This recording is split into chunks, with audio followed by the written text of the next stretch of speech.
Welcome back to TIME100 Talks. I'm Edward Felsenthal, Editor-in-Chief and CEO of Time. If you haven't joined us before, TIME100 Talks is our new live event series, bringing together extraordinary leaders from every field from all over the world to spotlight solutions and encourage action toward a better world in this incredibly challenging moment that we're living through. Today, we're excited to welcome fashion designer Christian Siriano. He has turned his New York studio, once focused on red carpet couture, into a setting to produce masks for frontline workers. We're also joined by Dr. Pardis Sabeti, a computational biologist whose work during the 2014 Ebola crisis resulted in major breakthroughs. Both Pardis and Christian will be discussing the power of pivots, specifically how leaders across industries are evolving and innovating to meet this challenging moment. I'd also like to thank our partner, Siemens, for making these conversations today possible. But before we start the conversations, I'd like to introduce you to Violet, a robot who is using ultraviolet light to stop COVID-19 in its tracks. Just one example of creative solutions and approaches to this crisis. While we were developing the Stevie robot, which we've targeted for retirement community settings in particular, it became apparent to us that germs and infections were a big problem, which can quite often lead to hospitalization or even worse. So we started to look quite seriously into how you could bring better technology into this area. We came across UVC lighting. So when the COVID outbreak was sprung upon us, we started to focus on the development of a disinfectant robot, which we call Violet. We burnt the midnight oil for a few nights, and we went from basically just a drawing on paper to something that was actually able to work and be deployed in a hospital. The Violet robot uses a special UVC light. It's not actually something visible, so to the human eye we can't see it. What happens when it hits a microorganism is that it kind of affects its DNA. In particular, it stops it being able to reproduce. And that's really important for trying to kill an infectious germ, because if they can't reproduce it, it's no longer infectious. One of the key things we wanted to do is try and make this something that is safe for people to be in the same room with. UV light can be dangerous to the skin and the eyes if you're exposed to it very frequently. So what we wanted to be able to do is provide a shielding in place so that people could either work alongside the robot or operate the robot safely. If somebody was to walk in front of it, it can recognize that the light shouldn't be on and it turns it off. UV light, it's not a golden bullet. There's things that it doesn't do well, but what it can do is, when used properly with manual cleaning, we think we can effectively make the best of both worlds. So at the moment, we're in conversations with a number of hospitals in Dublin. We've started to test it with one of them. Looking further than that, there's areas like waiting rooms where it's currently quite difficult to disinfect using the traditional chemical approaches. We've also looked beyond the hospital, places like public transport. So potentially being able to run these robots up and down carriages at the terminus, this could go a long way towards helping people stay safe.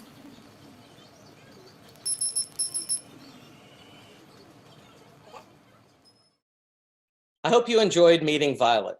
Now I'd like to introduce Time Senior Editor Haley Sweetland Edwards. Haley will be interviewing Christian Siriano about how he has shifted his New York studio to support frontline workers. Over to you, Haley. Thank you so much, Edward. I'm thrilled to be here today, joined by fashion designer and TIME100 honoree, Christian Siriano.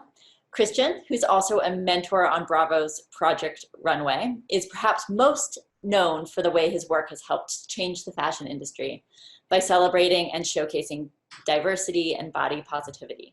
In the last month and a half, he's fundamentally remade his business, transforming his Midtown Manhattan fashion studio into an operation that produces the cloth masks New York hospitals need to slow the spread of COVID-19. Christian, it's so great to have you with us today. Thank you. How are you? I'm great. I'm great. And in these strange times, where are you in the world? I'm here in my house in Connecticut. We're in my little studio right now where I decompress. And it's an interesting day every day. It's a new day. Totally, totally. And especially for you. I mean, 2 months ago you were making couture, and now your team has produced and shipped more than 25,000 face masks to help frontline workers. How did you even begin to make that pivot? I know, it's wild. I know just the other day we were like, we almost hit 30,000, and I was like, I can't believe that like we're a mask factory. It's like wild to think about that, like that's what we do every day when we go to the office. I know, and it's so interesting that like, you know, what happened with such a small, you know, naive tweet that I tweeted at the governor being like, we can help in some way and we can do something. I didn't think it would turn into what it turned into. I'm very proud of like what we've done, and but it's so crazy that people needed masks so much and still do. I mean, we still get requests every single day. So that's like what's more unbelievable to me, is that it's such a need, and it was a need. So, but how did you actually do it? I mean, you have this little studio, you know, did you already have the fabric? Did you already have the distribution lines? How did that work? I mean, I'm really lucky that like I have a full working atelier. I mean, I'm a small business in New York. You know, we have, you know, 10 full-time seamstresses every day. We obviously make beautiful gowns normally. But yeah, so, I mean, and I was in a really lucky position. You know, we have all these people that need a job, that need to work. I mean, all of my employees like that make things are, you know, hourly rate employees. I was like, how can I put them back to work, and how can I do something good? And that was really where it came from. So we just were like, let's try to make a mask. Like, can we do it? Do we have fabric? And luckily we had thousands of yards of fabric that were just laying around. And we tried it and we did it, and so we made 50, then we made 100, then we made 500, then we were doing 500 a day. And it kind of just like happened in a really organic way, but very quickly in 2 days, we were kind of up and running, which is wild. I mean, my team worked so hard, and I'm pretty proud of them for kind of going at it. And you were able to keep all of those people employed. Yeah, you know, and that was a big part of mine, you know, all those, I mean, I have all women that work in my office, and they have kids and families, and I was like, what can we do?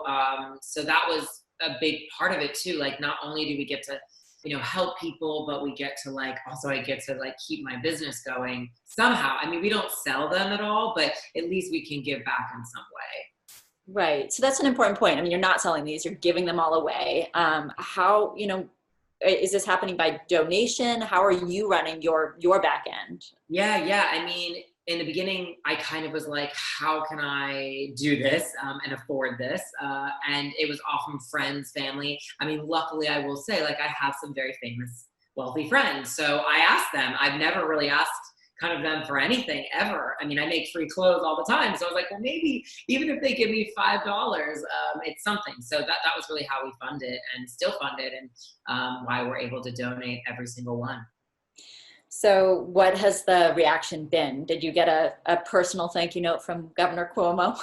Yeah, you know, I will say we talk to the governor's team every day. I mean, we just had a call with them today. So I think they're so on top of it. I think what they've done is unbelievable for New York. I mean, really for the world now. And I think they've been so responsive, which is really respectful and very helpful. And now going forward, as things are getting back up and running, I think that they'll help get small businesses in place to maybe do this, so we don't have something like this happen again. So I think that is really nice. Yeah. For the time being, how long are you going to keep this up? Are you going to pivot to hospital gowns, or what's the plan? I know, it's kind of wild. I'm like, is this my life? Because, you know, let me tell you, making masks is not very glamorous. It's not very pretty. But I will say, I see my business, at least for the next, 6 months or so, being in some type of protective manufacturing in some way. We've kind of fully pivoted into that. And but I kind of like it. I will say, like, I don't think fashion will mean the same thing after this. I think things need to be more emotional and mean something. And I think clothes do, but I think making this product, like, it's like, my best friend works at New York Presbyterian, which has the most cases, and she wears them every single day. She gave them to every single doctor in her hospital. Like, that, like, really feels good. And I think that's, like, the most rewarding thing about it in the end. Yeah, yeah. I mean, absolutely. It's you're making a huge impact. And I love what you say about, that fashion is going to have to be different after this. Do you see this moment sort of changing the way that you are as an artist, changing your collection for next year? Yeah, I think so. Like, I think I have to be smarter. And I think we all do. We all have to be like, okay, what do we need now? Or what is, I mean, we still need fantasy and dreams and those things to escape. But I think it will just be different. It needs to be more meaningful. And whatever that is, I'm not sure yet, but it's definitely like how I'm designing now is I'm thinking about it. Yeah, I mean, you're in your studio. I know that you've been doing a lot of painting and drawing and thinking about this moment artistically. Can you tell us a little bit about that? Yeah. Well, I mean, painting really just started as like, it's like my escape, and the sketching, I sketch every single day just because like I have all these ideas, but I can't make them. So it's kind of like my way of getting it out there. And if somebody, buys a piece of art to make a donation, they get something pretty for their home too that feels nice. So it's kind of like a win-win for everybody, which I really like. I think is like a nice escape for me. So is that what your day-to-day is like now? I mean, obviously you're running your mask business, your personal protective equipment business from afar. But Yeah. what are your days like? You're painting? Yeah, I go to my studio about 3 days a week to make sure that like we're still like pumping them out. We make almost 2,000 a day now, masks a day, which is wild. And then the other is kind of like at home, just like trying to like be a little bit normal, whatever that is. I mean, I also am used to like filming a TV show, having like multiple collaborations, doing a lot. I do so many projects. So it is different being at home every day. I mean, in some ways it's actually kind of nice, but then otherwise it's like creatively, like you feel like stifled a little bit. Yeah. I mean, you're obviously a mentor on Project Runway. A lot of people recognize you from that, and you believe deeply in the power of fashion and clothes and this sort of artistic expression.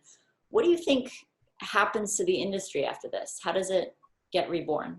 Oh gosh, I know. It's really interesting because some of my most amazing kind of great moments have been very public things. Like, if it's Michelle Obama at the DNC in my dress, or Billy Porter at the Oscars for the first like man ever to wear a gown at the Oscars, like those were big moments. So it will be interesting to see what my big moments will be in my career, I guess. But I don't know what it'll be. I don't know if there will be red carpets anymore. None of us really know, like, what will a gala look like? So I think that's kind of what the hardest part about which I'm sure everyone has, is like an unknown scenario. But in a way, I do like that it's kind of like we can do whatever we want now in this new world, which is kind of cool.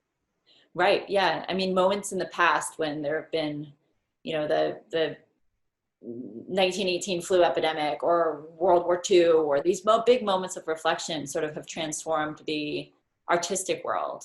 Yeah. I think it's like changes our whole culture. I mean, I was even saying the other day, like, we even doing these Zoom calls, like I did a Zoom call yesterday and there was 50 people on it. And I was like, we never do that. Like we lost kind of like this personal connection and the morale, like a team morale thing. I think that was a little bit lost. In a way, I think it's done a lot of like building together. I mean, I see families. My favorite thing is to see these little kids and their families at home making fashion, making clothes. Like we did the Met Gala challenge. And that was so cool to see like a 5-year-old little girl like make Janelle Monáe's outfit because she loved it. Like, that's pretty interesting and inspiring, I think. So maybe it will be good.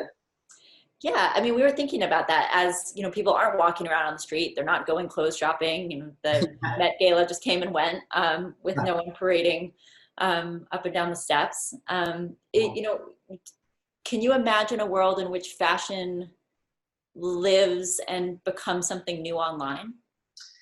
Yeah, I think because people will still need that kind of escapism. I think people still love fashion because it's visually emotional to people. And we need that. Like, I think we all do.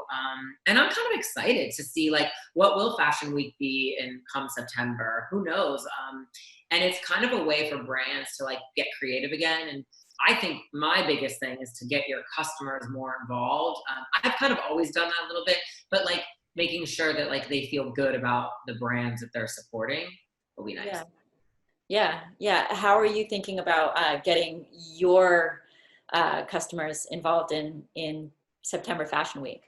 Yeah, I'm not fully sure, but I want them to like be part of the process from a little more from start to finish, like showing maybe how we create a dress and what it turns into with feedback could be kind of interesting. We never get feedback before we show a collection ever from the consumer, from a buyer, from anyone. So I don't know, maybe it's a time to involve them. Not too much because I still want to like be me and too many cooks in the kitchen, but it will be kind of cool to see. I can imagine like my mom calling me being like, I don't really love that color because she doesn't love it. And I'm like, Mom, the whole collection is that color. She said that to me the other day. That's just why I bring it up because it's so funny. Yeah. Well, there was a period where my mom would provide, bullet pointed feedback on my various adventures, and Definitely gotta nip it in the bud. Moms are the best. So when you, we talked a little bit about how you're thinking, spending time and, trying to have a little bit of normalcy.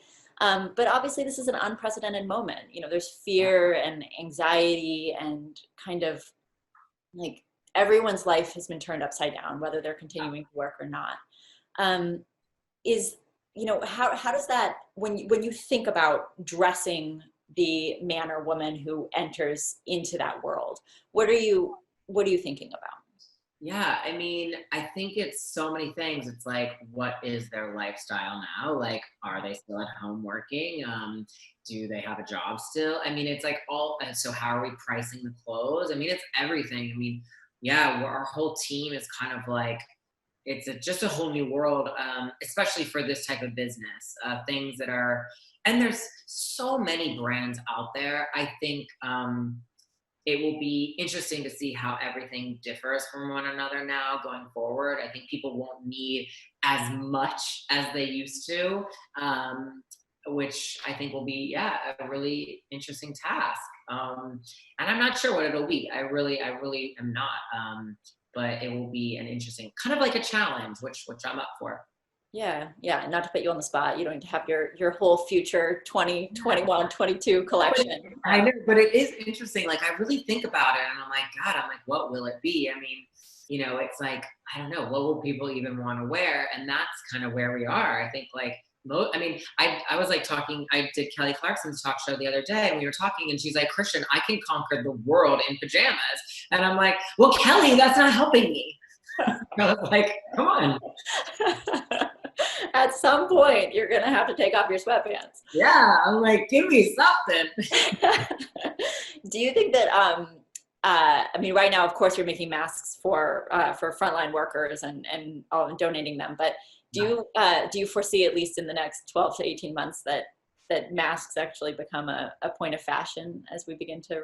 Yeah, and I do, and I think they already kind of have started. I think I've noticed it's so interesting. Like you see, like certain celebrities, everyone's getting paparazzi, like going to the grocery store, and I'm like, what they're wearing in a mask is like headline news, and I'm like, that's interesting. Okay, and it's like I love seeing like what kids at home are wearing as opposed. Like I think it's a really cool way of expressing yourself, and it's such like a cheap, easy way to do it, which is kind of fun too. But we've been making actually, like I made a few kind of couture masks just for fun for myself. And we've had so many people ask for them. And I'm like, okay, maybe this could be something. It's like a new form of jewelry, which is cool. Wow. Yeah. What did your couture masks look like? Yeah, we made like a fully encrusted pearl mask. We made a fully encrusted kind of crystal mask. We made one with these like petals on it. But I just made it like because I was like bored and in the office, like watching my team like make the other masks all day. I'm like, God, I need something pretty. But it's so interesting that people wanted to buy them. So that's kind of cool. Yeah, that's fascinating. And, for all the advice that we hear is continue to wear masks, even as we open. So there's your market.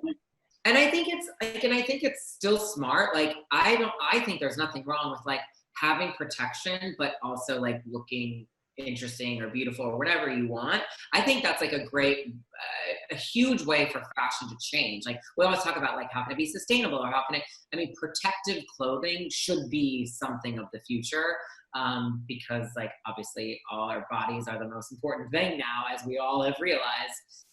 So yeah, I think that's a huge market. Right. And something else you said, you know, not only is it protective, but it can also be beautiful. Yeah. I mean, same with like we were talking about like hospital gowns, and you know, funny thing about masks and hospital gowns in a hospital, that they're not like reusable or washable, or there's nothing to that design. They haven't redesigned it in so long. It needs a revamp because our world is different now. So that's an interesting kind of, I mean, that's a $1 billion business for certain companies. So I think that I'm sure they're on it right now. So we've talked a little bit about your pivot, and you know, looking to this moment for inspiration and change. Is there anyone else in the industry, in the fashion world, who you've been inspired by, or your fellow entrepreneurs too? I think it's like, I mean, to be honest, I'm mostly inspired by like, you know, being on, you know, we're on social media, everybody, and like I'm mostly inspired by like the families with their kids at home, like doing DIYs and homeschooling and, you know, painting and crafts, and like that's really actually what for me what's most interesting. And because I feel like they're doing like their own good deed in a way. So I don't know, that's like, I love seeing these like kids like make these clothes inspired by like their favorite actress or whatever. I think it's really beautiful to see, and I think it's really nice that we're paying attention to it because we never used to. So I think that kind of is inspiring, like I think a next collection for me. Like I want it to be where all these different generations are interested in it. It's not just like the buyer and Neiman Marcus. Like I don't care that much anymore about that. I want more people. So I think that that's exciting for me. I mean, even just to see these like doctors and families like go to work every day it's like mind blowing. That's like not inspiring in some way. I don't know what is. Absolutely. And, you know, maybe there's another, you know, 8-year-old Christian Siriano out there who's stuck at home and designing dresses right now. Because we all get to like slow down and kind of try new things. I mean, even one of my friend's mom was like, she took up sewing and she's like, I'm making masks and I'm making clothes. And I'm like, and she would never do that. And I think that's like, I don't know, it's like a third party person, but if you can inspire them a little bit, I think that's pretty cool. That's so cool. Yeah. And, you know, as you say, we wouldn't normally necessarily be paying attention to these people. Yeah. I think that's the biggest thing, is that like the whole world, our eyes are open. We're like more interested in other things. I think, which it will be, I think that will be the future. Like there is no more, and also like this elitist world has kind of gone away because who cares? Like, I think that's a huge flip in our culture dynamically, because you really need your doctor and you really need your nurse more than anything now. So yeah. Or your grocery store or clerk. really someone who works in a grocery store, like who knows, could be making double the salary. I mean, it's a whole different game now, because of those are jobs that are really needed or very important. And that's kind of interesting to think about, I guess. Absolutely. Well, I want to end with something kind of fun. You mentioned Kelly Clarkson taking over the world in her pajamas, which we don't know about. But, you know, I'm sitting here in my apartment where I've been for basically 2 months, wearing my same sweatpants. Do you have any fashion advice for those of us who are homebound, stuck to our computers? Oh my gosh, I'm going to take it from my mom again, because my mom said the other day, she's like, I got up, I did my hair, I put on lipstick, I put on a fabulous blouse that I ordered online. She goes, and I went and sat on the sofa. And I was like, okay, fabulous. And she's like, it just makes me feel good. And I was like, and I think that's what it is. I think people should be at home and dress up if you want to dress up. If it makes you feel good and you feel like, we were saying tonight, we're like, let's have a dinner party at home and dress up. Like, who cares? I think that's what people should do. And also, like, you're at home, you can kind of try anything and no one's judging you. You can wear a tutu every day if you want. It's the best time to try. I love that. Everyone break out your tutus. I hope. Thank you so much, Christian. It was a pleasure talking with you. Thank you. Thanks so much, Haley and Christian. And thank you, Christian, for the amazing work you're doing to support frontline workers. Up next is Time Senior Health Correspondent Alice Park. Alice will be interviewing Dr. Pardis Sabeti. We recognized Dr. Sabeti's work in our 2014 Person of the Year issue dedicated to the Ebola fighters. Today, Alice and Dr. Sabeti are going to talk about the tools that scientists, doctors, and government officials need to effectively combat this crisis. Alice? Thank you, Edward. I'd now like to welcome Pardis Sabeti, professor at the Center for Systems Biology at Harvard University and a member of the Broad Institute of Harvard and MIT. Dr. Sabeti, thank you for joining us for this Time 100 Talks. Thank you, Alice. I'm really pleased to be here. Infectious disease experts like yourself have been warning about the threat of new viruses, new bacteria for decades, maybe even centuries. And yet every time one of them sweeps through the world, we seem to be caught unprepared and even a little unaware. Are we more prepared today than we were during the last global outbreak of an infectious disease? Certainly. I mean, I think that we've come a very, very long way, even since the 2014 Ebola outbreak, and then Zika after that. With each one, we've been learning. We haven't been going as fast as we should, but we've definitely been getting better. And the technologies have been advancing at every step. We're at the point where we're generating thousands and thousands of genome sequences of the virus very, very quickly. New diagnostics are emerging every day. There's a lot of really things to be pleased about. And there's also a lot of things to make us realize that we have not invested enough. When you look at where we are today in fighting infectious diseases, what technologies or tools do you think we should be prioritizing? What could make detecting and controlling epidemics more effective and more efficient? There's a number of new technologies coming out from, one that I work on is CRISPR, sort of the gene editing tool. There's also some really excited tools from synthetic biology and nanotechnology that are really transforming the way we can do diagnostics. Sorry to interrupt you, but could you just explain how CRISPR works? Most people have heard about it because of this idea of the transformations it can make to human health. It's a gene editing tool. So people think about it as ways of correcting human diseases or the ability to essentially change our DNA. And it can be used in medicine and research very, very well. But fundamentally, CRISPR was originally identified as a bacteria's immune system to viruses. It's how bacteria detect and destroy viruses. And so it's a really, if you think about how things are used in nature, it's designed as a diagnostic, as a way of identifying if a virus is present. And it can is also being used, and we and others are working on it towards therapies as well, because that is its function, and it does it quite well. Can you talk a little bit about how a CRISPR-based therapy might be useful against a virus like SARS-CoV-2, the one behind COVID-19? So there are a lot of different therapies out there, and the kinds of therapies people are interested in are ones that are already available, and that's why there's a lot of excitement about chloroquine and remdesivir, different kinds of antimicrobial therapies that could be used. And then vaccines are another way of preventing new infections from happening. And there's these things in between. So it's sort of like what we do when an outbreak starts is we grab everything off the shelf that we have and try to use all the things like remdesivir we have and see, does anything work? We're working to develop a vaccine that's going to take time. It might be a year and a half away. And the kind of question is, do we have therapies now that we can bring new therapies? So like in that middle spot. Jim Crow explains this. That's part of where he works and try to develop different antibody therapies.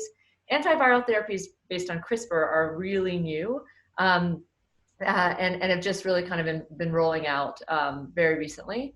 So in a study that we published in Catherine Freehe and Cameron Mirabold in my group published a paper to show that this CRISPR even in mammalian cells can knock down viruses. And they ran it against a lot of different viruses, including flu.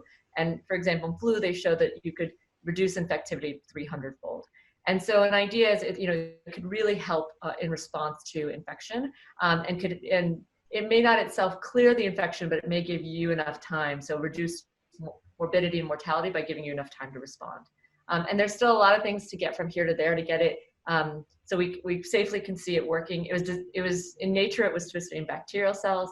We can see it working in mammalian cells and it seems to not have any off-target effects or things we're concerned about yet. But the next question is, getting it in vivo, getting it in animal models and humans, and showing it can safely be used. And there's a lot of other things from here to there, but as everything is happening in COVID, everyone is moving very, very quickly to try to roll all of these technologies out. And doing that in real time, developing, taking advantage of new technologies and trying to develop new ways of fighting a disease as it's unfolding. It's not something that you're totally unfamiliar with. You played a really important role during the Ebola epidemic several years ago in quickly sequencing the virus behind Ebola from patients who'd been infected. And you were doing it in real time as the outbreak was unfolding. And that idea of sort of learning as you go and applying that knowledge back to potentially helping to control the epidemic is relatively new. Can you tell us some of the lessons that you learned in doing that? And do you see some of those lessons learned from that experience now being applied to COVID-19? The fact that we could do it so quickly had a lot to do with the technology was just kind of coming up. It was coming to the point where it wasn't going to take 5 years to sequence a genome. You could sequence them quickly, and we had been working on other viruses, related viruses for some time, and my group had actually been studying Ebola as well. So we were positioned and we had a lot of technologies in place. We'd published a paper 2 years before the Ebola outbreak hit, where we actually drew a picture of the Ebola virus into the Congo River and said, these viruses are here. A lot of your best insights are just in the field. By being in the field in West Africa, we were just realizing that there are so many of these infections that were just going undetected because we didn't have means to detect them. Even the United States, here in New England, there's a virus called Powassan virus that infects a lot of people, and there's just no way that people have to detect them. So you don't know if you have it or not. And one day when it becomes an outbreak, we'll be surprised, but we don't have to be if we had better means of detecting them. So anyway, so in that case, we were already poised and ready to do that. The release of the data was an interesting one for us. It was this interesting thing because I got the amazing Time recognition for essentially deciding I didn't care about recognition. And so it was this interesting moment for my group because we got this tremendous recognition in the back of tragedy. So in one way it was very conflicting because it was like, you don't want to, have like success at a time when so much is wrong. But the only thing that we're proud about is that we got recognition for saying, as soon as we generated the data, we just released it to the web. And assume that that's what you should do in an outbreak, but there's not time to lose. And so that idea that, publish the data first, let everybody look at it, and then think about publication later was sort of, for us, something that was natural to do. It broke a lot of barriers, and we made a lot of collaborations around the world in the process. And I'm really grateful to see that so much of what's happening now, there's so much cooperation happening. There's also a lot of not cooperation happening. There's the good and the bad, but there's a lot of good people out there showing solidarity and working together. And in some ways, as you said, your decision to publish that data and have it out there, we saw that happen very quickly here during the COVID pandemic, right? And where we saw some of the scientists who had seen the very original cases in China very quickly within weeks published the genomic sequences from the samples of those very first patients. And so the world was then able to say, groups here start working on a vaccine, a group over here working on the antiviral treatment.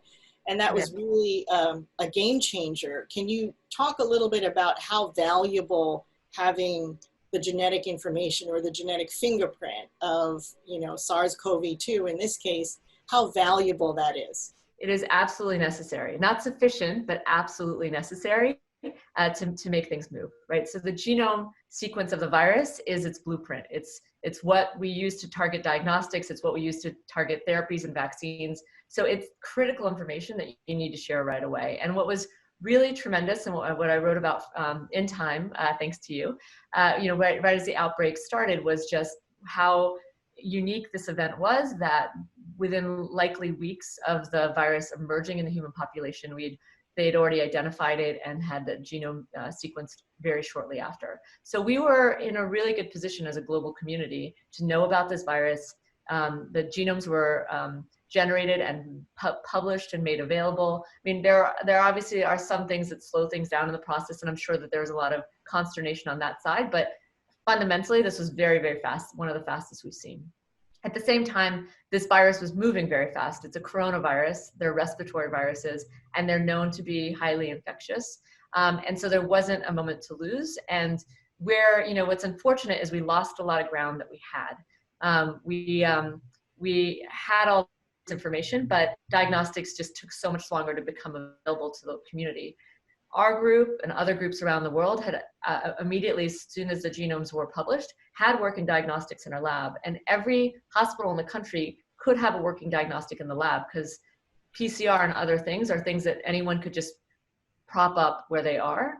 But it's unfortunate because we haven't thought about that enough. Like the next time a new virus comes, we can't have it be another few months before hospitals can get tests. And that is one of the kinds of things that needs to be transformed, the sort of the culture and the infrastructure around how we do this. Because the data is available, the technology is available, it just has to be the process that changes. So that's one of the lessons that we hopefully should take from this experience, is that when the next one does hit, and as experts like yourself keep telling us that we will have another outbreak from some novel virus or bacteria, that we need to have a better system for being able to test people quickly. So you mentioned that it's not the technology, so the science is there. It's sort of like, a matter of making sure that the rest of the process, making sure that it's safe and that it's effective, and scaling it up is ready and up and running.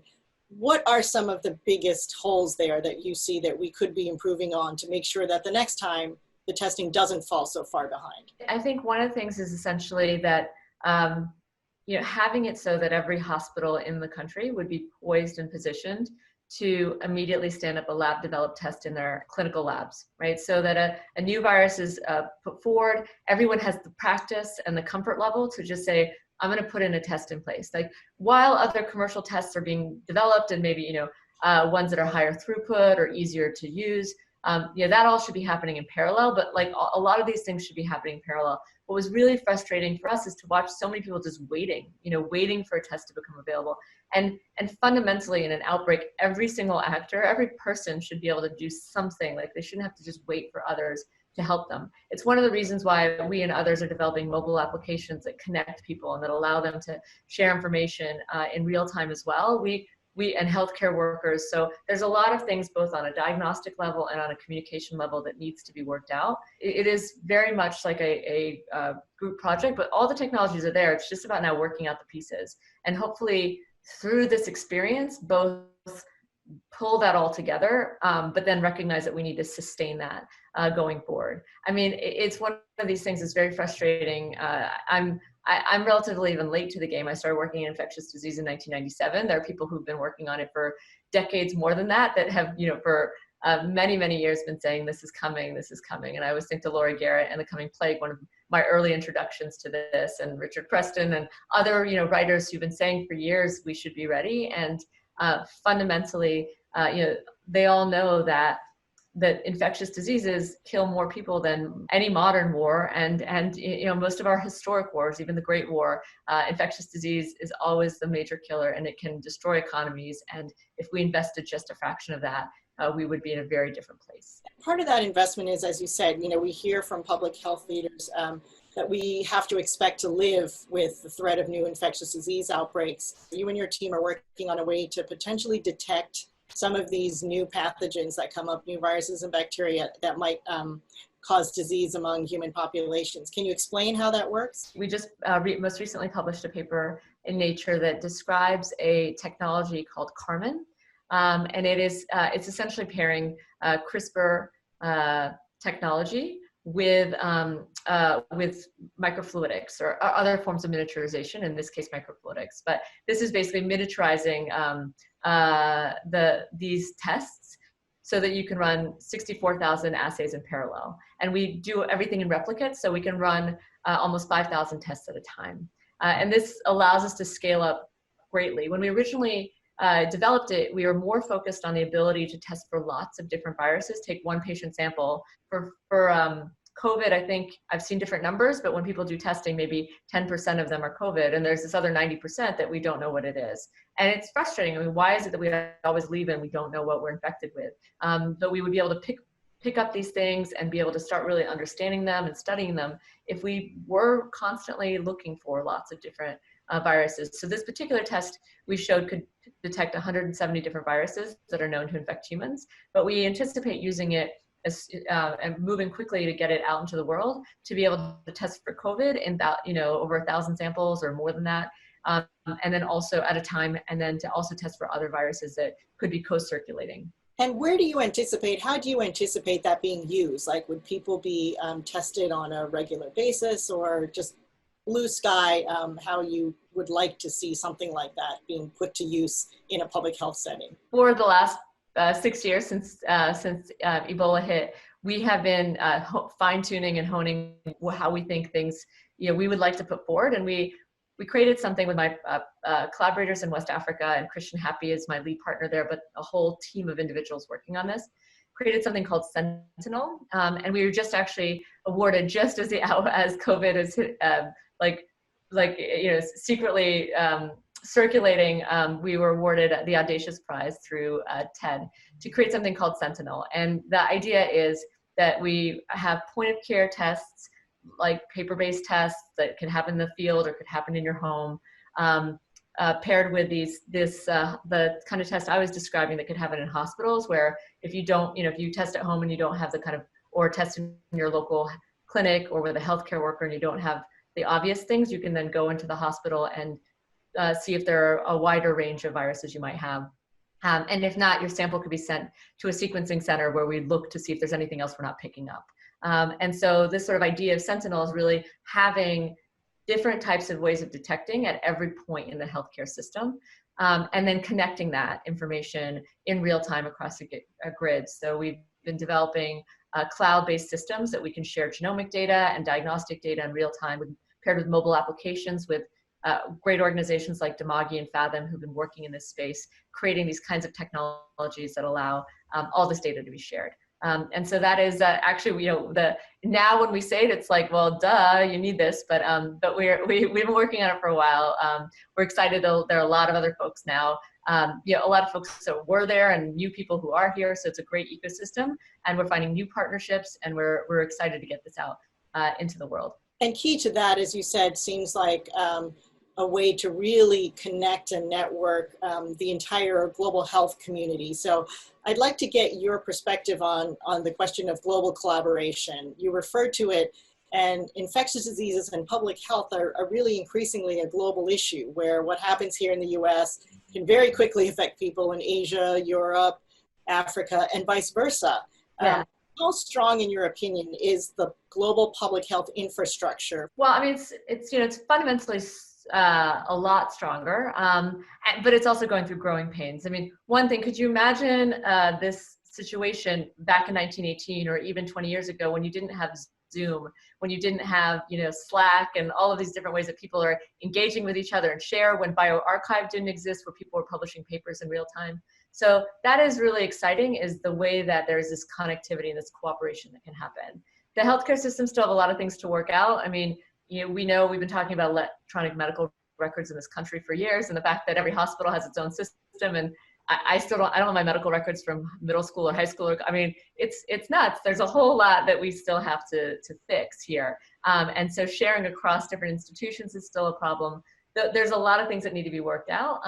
And infectious disease is a place to really think about it, because that network matters. The connectivity matters a lot. So we need to be able to share data in real time in medicine in general, but nowhere more necessary than an infectious disease, where it's a volatile situation that's moving in real time that people need to share. And we see this, and we're actually one of the slow. We've been publishing very slowly in this outbreak, even though we're the ones sort of saying publish early, and fundamentally because we're actually looking at all of our data and checking it every which way to Sunday.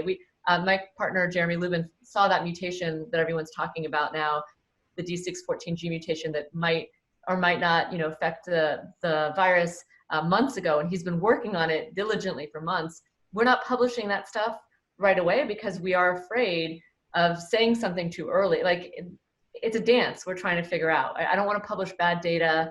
I don't want to, and that is something that we're seeing. We're seeing this all, publications are happening on Twitter, on bioRxiv, and some of that is great and some of that is dangerous because we're getting a lot of misinformation, we're getting a lot of things going sideways. And so that is the interesting dance that we're learning about here of, how fast should you go in sharing information? How cautious should you be? How do we communicate with each other in this age of misinformation and alternative facts? How do we do that? I think is one of the big challenges. And in the midst of responding and trying to learn about a virus that is so new, in the midst of all that chaos, what gives you hope? I think it's just every person I see that's just trying. At the end of the day, there is chaos. There are also bad actors. I want to be honest about that. But you, Alice, frankly, you give me hope. Like, you're a terrific human who's trying to tell good stories, and having, getting to engage with them is just phenomenal. And I always do shout outs because although I miss a lot of people, but when I was just talking about that, all the chaos and then outbreak, like my partner, Lara Salahi, who wrote a book with me called Outbreak Culture that talks about how it gets so toxic. We're working together on a project, and like, she gives me hope. So many of the people, the students I work with, they give me hope. To me, my motivation also comes every morning. I wake up, I swear I almost I have this feeling of tension, of thinking of every child trapped in a home that they can't get out of, because of social distancing. And social distancing, was needed in this case to stop something that was a hemorrhaging situation, but it's a blunt instrument that is dangerous, and that we're seeing a lot more, we're seeing so much devastation and collateral damage from that. And we're seeing a rise of suicides and overdoses and all of these other things. And you all talked about this in time as well, but to be honest, it's this kind of the opposite of hope, right? But that's the motivation. So the hope is in seeing all the people that are trying, the healthcare workers on the front lines, every person playing their part, and the other motivation comes from help get those people, out, get children back in schools, get everyone out in safe environments. So after all of that talk of all the technology is great, we're not doing great. We got to do way, way better than this. Thank you, Dr. Sabeti, for providing us with that sense of purpose and fire, and for sharing your expertise in making sure that the next time we face a new infectious disease, we'll have the right tools and experience to confront it and hopefully minimize its impact on the world's health. Thank you so much, Alice and Pardis, and thanks to Siemens for making the conversations today possible. As we move through this crisis and head toward whatever the new normal is, we're really appreciative of the leaders who gather here with us to discuss how we get there. And we appreciate your tuning in for these conversations. If you'd like to be part of future conversations, just come to time.com, where you can sign up for additional information on upcoming Time 100 Talks, for our coronavirus newsletter, and to subscribe to Time Magazine. Thanks again for joining us, and see you at the next Time 100 Talks.